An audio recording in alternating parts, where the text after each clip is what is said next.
Hello, my name is Luke, and welcome to this PyTorch tutorial series. In this video, we're going to have our first look at natural language processing, or using text data as input into our neural networks. So we're still on section 12 of the tutorial. So as usual, all of the code is in my PyTorch tutorial GitHub repo. Our link is in the description below, and we're still on section 12, sequential data, and we're looking at the LSTM text classification. So if you haven't seen the previous video where we looked at using an LSTM to classify the MNIST dataset by chunking up the image into little patches and feeding them in a many-to-one type fashion. If you haven't seen that video already, I recommend you go and watch that one. And while you're there, remember to like and subscribe to stay tuned for more. So in this video, we're going to do basically the same thing. So the task and the methodology is really going to be pretty much exactly the same. So I didn't want to introduce anything new there. So we're going to do this many-to-one where we feed in chunks into an LSTM and at the end predict a class. But the data domain is now going to be different. So I wanted to use this as a way to introduce natural language processing, introduce using text as an input to our neural network for our sequential tasks. Because there's a few different steps we need to take when handling text and sentence data, which is what we're going to focus on in this video. And we're going to start pretty simple, and we're going to keep things very simple. You can quickly get quite complicated with this sort of thing, but I've tried to stay within PyTorch for now and stay with some simple methods. So what are we going to do? What do we need to do differently to, say, using our image or our numerical data to text data? Well, the most obvious thing is with a sentence or with words, we need to convert them into some numerical format to feed into our neural network.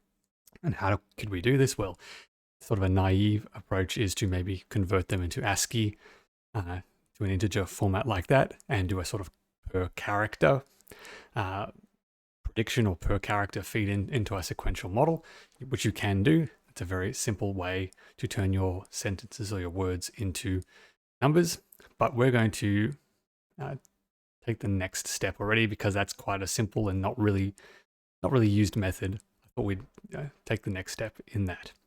But before we get to that, let's have a look at our dataset very quickly. So the dataset here, we're using the torchtext dataset. So torchtext, you'll need to install that if you haven't already. It's PyTorch's text library, which has a whole bunch of functionality around natural language processing in that. I'm going to use this AG news dataset. It is basically a dataset of news articles and a class, basically classifying the type of article. Is it a sports article? Is it a political article? I think there's 4 classes that we're going to be classifying in this dataset. An important thing to note with the torchtext datasets is that they are not dataset classes like we've seen before. They are what are called data pipes, so not data sets, and they're sort of a new thing that PyTorch has introduced relatively recently as of recording this video. And they're part of a torch data package that PyTorch is working on. It's still in beta, so there are some issues and it's not fully fleshed out yet, but we'll be using it here. So I've got a short blog post that I've linked to here discussing the differences between a data set and a data pipe. Basically, a data pipe is kind of more what it sounds like, a way to stream data from some data source into your training regime in a sort of open fashion, whereas a data set, you have a fixed amount of data. With a data pipe, you can point it to some data set or data set stored in some location and sort of stream data from there, rather than have your data set sort of contained. And in that case as well, the data pipes don't really have a fixed length of your data. So you'll see that when we're training, we don't actually know how much data is in our data set, even though we do know in our case. In any case, the important thing to note there is that we'll be treating this a little bit differently than we would a data set.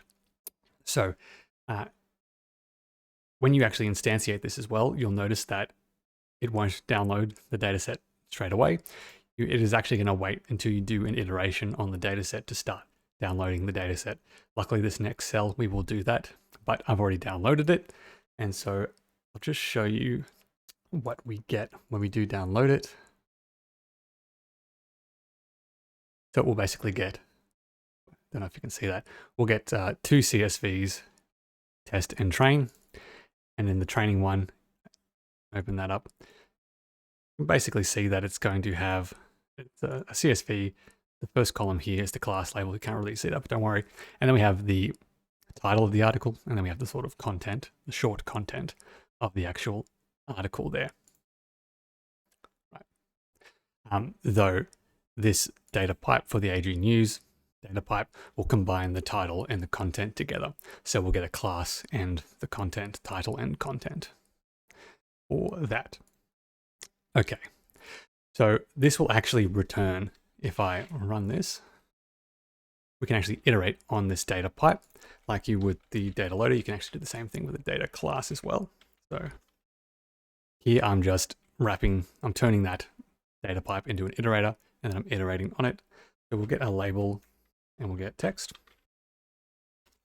From that, if you don't have the data set already, it will download if you try and do this. And you can see we have our article here. So I think this first half here is probably the title, and this is the actual content of our article. But you can see it actually returns it as a string. On string, and our label, I think it returns our label as a string, I think, or maybe just an integer. In any case, so we have our label and our article as a string. Now, as I said, we can't put that into our neural network. We need to convert that string of text for our article into some numerical format. And that is where we get into the idea of tokenizers and vocabularies or dictionaries for our model. So we have this string of our sentence, and what we want to do is we want to chunk it up into bits, similar to how we chunked up our image in the MNIST classification into patches. Naturally, a good way to chunk up a sentence into bits is to break it up into the words that are in the sentence. So Wall Street bears claw back into the black. So a good way to break this up, or the simplest way to break this up, would be to basically break it up and split it on, say, split it up on the spaces. There we go. You can use split on spaces, and there we go. We have all the words in our sentence, but you'll notice we also have, say, a dash here, and you notice that in our data set, dwelling band was split by this double forward slash, or double backslash. So there's probably some markdown or HTML special characters in there that has been sort of carried over into our data set. But for our case, we're going to kind of ignore that and do a sort of naive approach. So you can just split the text like that, but PyTorch does have in its torchtext text data utilities get tokenizer, and we can use a basic English tokenizer, and what that'll do is basically the same thing. It'll split our data set into or our string into some basic patches. So I'm just going to run that separately for now, just to show you. And then we can just pass our text into that. And you can see it's basically done the same thing. It has actually split the special characters up from the text, and it's made everything lowercase as well, as you'll notice. So all the capitals have gone as well, because you don't want to have, wall with a capital W and wall with a lowercase w being different tokens, being treated as different things. It's the same word, right? Just with capitalization. So we're going to define that tokenizer here. So if you imagine our sentence again, our tokenizer is going to do the first step of splitting up our text, our string, into chunks. So there's the chunks of our sequence. And you can imagine that once we convert these into numbers somehow, we're going to feed them into our LSTM in an iterative way. And what we want to do is then from this sequence predict class, the type of article it's going to be. So this is going to be a finance article, obviously, and hopefully a network will learn from the words how to classify that. Okay. Now, once we have split up our sentence, right, we don't just have one sentence in our data set, we have a lot of sentences. So the next thing we need to do is work out how many unique words or characters or tokens exist in our data set and give each one of those tokens some unique index, some unique integer index. And what we're going to do with that is we're going to basically treat that unique integer index as a placeholder for that word or that phrase or that special character or whatever. And we're going to use an embedding matrix. I think we've seen embeddings before, but we'll get to that when we get to that. But the first step is to actually build that vocabulary or that dictionary of word symbols that we're going to then, transfer into a integer, some index.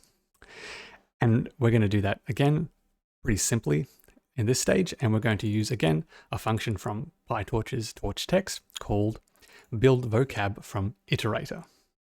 So as the name suggests, we're going to build vocab from some iterator. So we need to pass it an iterator. What this iterator will do is basically give this function or give this object a sort of token at a time, and it will basically build up a vocab whenever it sees a new token that it hasn't seen before. It'll add that to the vocab and basically go through the whole data set and have this dictionary of unique tokens. So that's what we're doing here. We've created this generator function. So we're going to pass it our data set, our data pipe here that we created, and it's basically going to iterate similar to what we've done here. We're going to ignore the label and just get the text and then yield tokenizer. So that yield again, this will be it'll pass a generator object. So it'll basically pass a thing that will loop through each of the tokens in our sentence, and then we'll loop through all of the sentences in our data set. Right, so hopefully that makes sense. Note here that we've defined this minimum frequency to be equal to 2, as the comment says. We're not actually going to keep every unique token. We're only going to keep a token if it appears at least 2 times in our data set.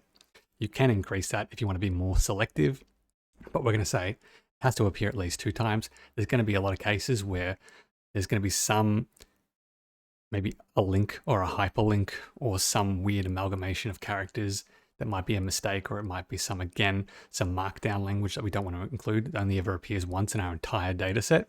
So we're not going to include that token in our vocabulary.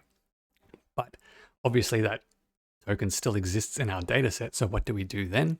Well, we actually need to define a special token that our vocab is going to replace that with. So if it ever receives a token that's not in its dictionary, it's going to have a sort of placeholder token, and that's going to be called unknown.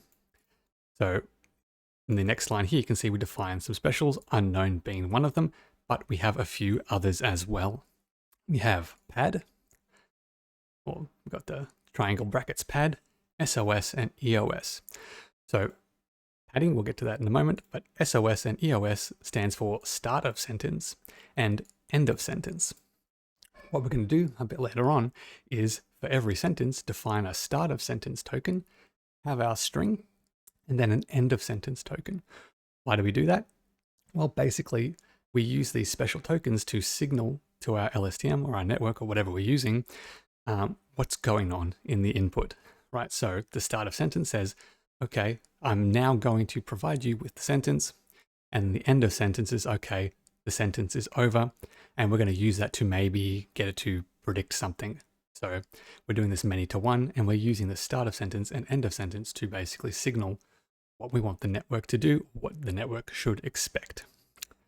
So we have start of sentence and end of sentence. Now, the pad here is another special token that we're going to use to basically pad out the end of our sentence. You may have thought that, may have occurred to you that all of our different sentences may be different lengths, right? So how do we handle the fact that we're doing batched gradient descent and our tensor input needs to be the same for every element in the batch? And the way we're going to handle that is by, if our sentence is too short or is shorter than the longest sentence, we're going to add this padding after the end of sentence token. So it's going to be start of sentence, the sentence, end of sentence token, and then pad, pad, pad, pad to make sure that every sentence or every sequence in our batch is the same length. Specials first here just means that we're going to make the index of these appear first in our vocab. and then vocab set default index. So here's where we're actually setting the unknown token as the default, because it doesn't actually know what these are going to be used for. It's up to us to define the behavior of what these tokens are actually going to do. And we'll see that in a moment. So I'm running this cell now. I could have done it before, but that was pretty quick. Our dataset isn't huge. So we've created our tokenizer and built our vocabulary. If you have a larger dataset, that can take quite a long time. But we can now, using get_itos, get the actual tokens that are in our vocabulary. So you can see specials are at the start, and you can see all of the tokens in our dataset. So, makes sense, full stops, the, comma, to, and, of, is, right? So pretty common ones at the start as well. You'll notice we have some weird tokens as well in this dataset for some reason. We have like hashtag 39, hashtag 38. They might be used by something, on the website that they've scraped this from. But, a lot of words that we'd like. But you'll also notice every now and then, see if we can find one, you'll have some really specific token, like this one here, or href equals HTTP, or something like this, target stocks, blah, blah, blah. Right, so it looks like it's part of a hyperlink, or it's part of a URL. It's obviously appeared in our dataset more than once, but you might not actually want an entire token to be assigned to this one thing. But now we're just going to leave it as is. For this purpose, it's not too much of a problem, but it could be in some context, it could be an issue. The reason why it could be an issue is that we don't want too many tokens in our vocabulary. If we actually look at the size of our vocabulary, you'll notice that it's 53,000 tokens in our vocabulary. And as I said, we're going to have an embedding vector for every single one of those tokens. I'm not going to worry about it too much for this because we're doing a very simple example. But part of the reason we didn't want to do a character encoding, so encoding in ASCII and using that, is because the length of our sequence can quickly become too long. So I thought maybe I'll just give an example. So if I say the cat is black, the cat is black. If we count the characters here, we've got 1, 2, 3, 4, 5, 6, 7, 8, 9, 10, 11, 12, 13. So if we did a character encoding, this would be 13. You probably want to include the spaces here, 14, 15, 16, 16 characters long in this sentence. If we do a word encoding, it's only going to be 4 characters long, and we can always assume that there's going to be a space between characters, so we can ignore the space, which is what we're doing. So, 13 characters, 13 steps in our sequence as opposed to 4. So the reason we use word tokens is because we can have an embedding that captures an entire word, which means that there are less steps in our sequence. As we've seen with our LSTMs already, if our sequence is too long, right, then there might be some issues with dependency, long-range context dependency in our sentence. So making sure that in that memory buffer contains enough information, right? There's too many steps, we can kind of forget some information. It also means that we have to do fewer steps at inference to actually generate a sentence. So we have to do 4 instead of 13 steps. So using word embeddings is potentially better. You could even go further and actually use sentence pieces. So the cat and is black could be a whole token. But again, that means that if you use that, you have more embeddings, right? The cat, the dog, the car, right? The number of options is quite large. So you can see even just with using word tokens or piece tokens, not necessarily whole words, sometimes we've got parts of words, we still have 53,000 tokens. If we only used sort of letters and numbers, lowercase letters and numbers, we'd have, 36, right? 36 compared to 53,000. So there can be some extra work done to reduce this vocabulary if we were smarter about how we were doing our tokenization and smarter about how we are getting our vocabulary, right? mainly our tokenization. We have a very simple tokenization here, but hopefully you get the point for what we're doing now. I'm not going to worry about it too much, but it does mean we've got quite a large vocab, and our embedding matrix is going to be quite large as well. But we'll see that in a moment. Okay, the next thing we're going to do is we're going to construct a data augmentation transform. So this is a torchtext transform. Yeah, similar to our data augmentation with our images, except we're going to use this to basically shape our sentence or our batch of sentences into the actual batch of integers, right? So here we're going to use the vocab transform, and we're going to provide it with our vocabulary that we've constructed. And that is going to, for a whole batch of sentences, that's going to convert the sentence into the actual integers, right? I think we can pass this. I'm not sure if it works straight like this. There we go. So we tokenize, we get that list, we pass that to our vocab, and that will convert it to the corresponding integer for that token. Right, and this transform here will just do that for our whole batch. Okay. Once we do that, we're going to now add our start of sentence and end of sentence tokens. So add token 1, that corresponds to 0, 1, start of sentence at the beginning. And we're going to truncate. So we're going to limit the maximum size of our sentence just to keep things simple as well. We're going to truncate it to a max of 128. That tends to be enough for with our token size to encode at least most of, if not all of, the sentences, but there are some that are very long, and you don't want to have too much padding in the shorter ones because it's a bit inefficient. Once we truncate, then we're going to add the end of sentence tokens, which is sentence token 2, and we're going to add that to the end, so begin equals false, and then we're going to convert that to a tensor, and this is going to convert from a string or a list to an actual tensor, a batched tensor.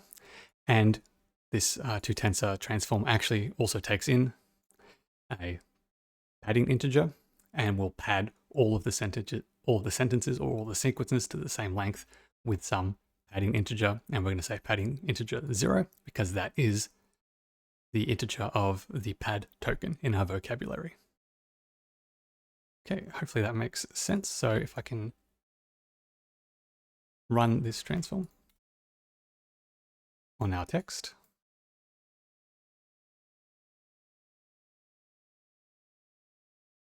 It needs a list.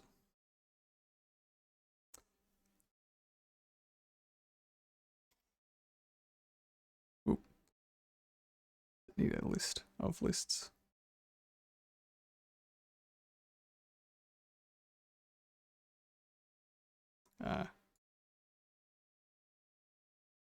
Maybe I'll try and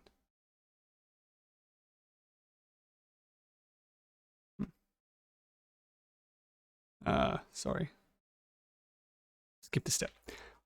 So our transform doesn't actually do the tokenization first. Let me actually do the tokenization first. There we go. So we need to split into tokens first, which is that list of words. So we pass the tokenized text into our text transform, and you can see it's added the start and the end token because it's not a batch of sentences. It doesn't do any padding here, but we can have a look at the padding a bit later on. Okay. So I'm actually turned that tokenizer into a Lambda function because that tokenizer only takes one sentence at a time. So this will go through all of the sentences in our batch and tokenize them independently. We're also creating our data loader here, same as usual, passing in that data pipe. So let's just have a look now at doing the same thing we saw before, where we're going to tokenize a whole batch of sentences. So again, we're going to get the label and the text. Except now you can see that our text is a tuple of sentences, and we have our labels as well, which I think just returns it as a tensor. There you go, with our indices there. For some reason, it returns it as a tuple. Our tokenizer doesn't like tuples or tuples. And so we need to convert it to a list first before we put it in our tokenizer. You'll notice here that this tokenizer will return, again, a list of lists. Each list is all the tokens. And then finally, we can pass that through to our text transform here. And that will do all of our functions that we just discussed before. So as you can see, every row here is another sentence. We've got our start, and we'll have the end of token in there somewhere. And we have all this padding here. So if we look at maybe the first one, there you go. We've got our start, we've got our sentence, our end, and all the rest is actually padding. You can see this one's quite short, but obviously there was one that was much longer than this. I didn't actually explain that. This will pad all the sentences to the same length, so to the max length. So we've truncated already, so the max length should be no larger than 128, but it can be shorter. So the iterations in our actual training loop might be at different speeds, depending on what the max length, the largest sentence, or the length of the largest sentence is. Okay, enough on that. Now we're going to define our network. It's just going to be a very basic LSTM, very similar to our MNIST classifier, except we're not doing the patchify. Instead, we've just got this embedding. So this embedding is our embedding matrix. All we need to do is pass it the index or the sequence of indices. So similar to the nn.linear layers, we can actually pass it a sequence, a batch of a sequence of indices, or a batch of a sequence of vectors, and it will do the forward pass of that layer independently for every sequence, for every element in our batch. Okay. So we're going to run this on device 1 for now, just to find our device. And now we're going to instantiate our model. So the number of embeddings for our embedding is going to be the length of our vocab, so like 53,000, so quite a lot. Output size, 1 output per class. Number of layers, we're going to have multiple LSTM layers in our network. And then hidden size is going to be 64. So that's the size of the vector for each of our embeddings, but also going to be the hidden size for our LSTM. So if our length of our vocabulary is 53,000 and we have 64 dimensions per element, need to run that first. You will see that we have, what's that, 3 million parameters in our embedding here. So each token, we have 64 values, 64 parameters, and we're going to have 53,000 of them. So you can see a huge number of parameters just in our embedding. You can see why you might want to reduce the size of your vocab or make it more efficient. We look at the actual overall size of our network, right? It's only 3.5 million, 3.4 million of which, was it around 3.4 million? Yeah, 3.4 million of which is just our embedding. So our embedding is massive, but our actual network is quite small. Right. So let's have a look at what we're doing in our training and similar in our test loop. So we're just going to do a train test loop, keep it simple. So we're going to iterate through our data loader. As we've seen before, we get our label in our batch of text. So this is our tuple of strings. We're then going to pass that into our tokenizer, which is going to split each sentence into word tokens, or bits of sentence tokens, pass that to our text transform, and that will create our single large 3D tensor, batch sequence, and then integer index of our token. And that will be our text tokens.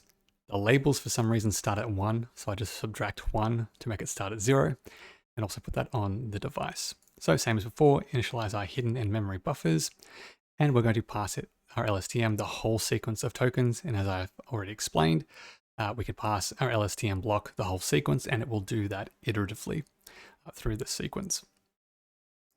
And we'll return the last hidden and cell memory buffer from the LSTM. We don't really need to use it in this case here, but I've got it anyway. And it will also produce the output for every step in our sequence. But as I said, we're going to do a many to one.